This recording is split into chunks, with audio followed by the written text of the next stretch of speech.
Greater Good Radio. Connect, learn, heal, and grow. A book that came out called Zero Limits. So this all goes back to Auntie Morrnah. Two guys wrote the book, Dr. Hugh Len, who was a part of the Ho'oponopono process, and I think this guy named Joe Vitale. He's the one that promotes plenty online. Yeah, so it's a more promotion thing, right? But they took a cultural principle and took the fruit so far from the tree, it doesn't recognize the root anymore. At any rate, I had students from all walks of life in different parts of the world actually calling me, "Hey, Kumu, what's all Also this?" pretty different than from what Morrnah was. Okay. Well, it's a distillation, right? It became a mantra. Most people know the mantra. But they're not the cleansing, right? The deeper cleansing. Now, suffice it to say, Auntie Morrnah did update it for contemporary use so that you and I, if you don't know Hawaiian, you're not living in Hawaii, you cannot do the rituals of actually finding the potato to dig up or get the limu kala to put on your head. You live anywhere, you're not going to be able to do that. Those are the rituals of the past. But you shouldn't be robbed from the opportunity to find forgiveness or to find centeredness. So she updated the process. So it's rooted in ancestral practice, but she brought it forward. The simplest process would be, let's say, being centered in self rather than self-centered. And there's acknowledging that, one, I have contributed to whatever the pilikia might be. And therefore, that's within me. And the pilikia being the conflict. Yeah, the conflict. So if you're showing me and I'm sitting here angry at you, that anger is actually inside of me. And I've got to go back to that place, that memory that stimulated that, to the point where, simplify. Here's the pilikia, the problem. I turn my head like this, no problem.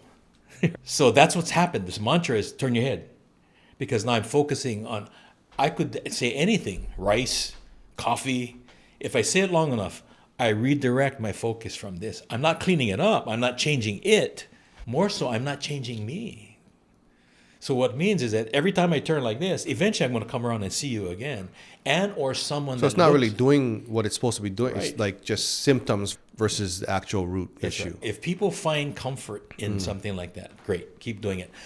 But know what you're doing. You're not doing Ho'oponopono from the standpoint of the way our kupuna taught it. And every family had different ways of doing it. Kupuna, sit down, boy. What's your problem? Talk to your sister. Talk to your... So, you have this kuka kind of process.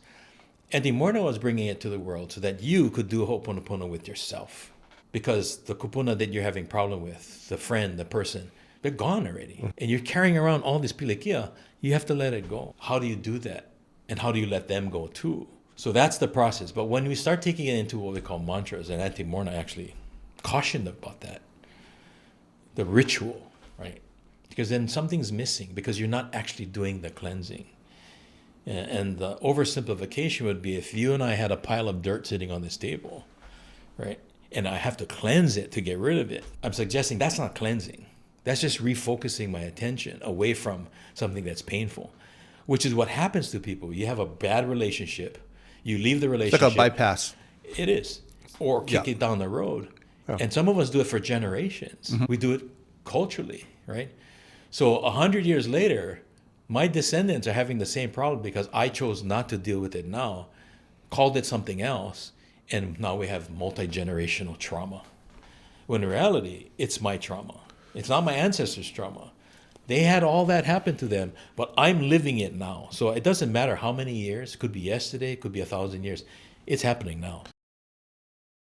If you resonate with Greater Good Radio, please join our community at www.greatergoodradio.com, where you can get access to exclusive content and offerings.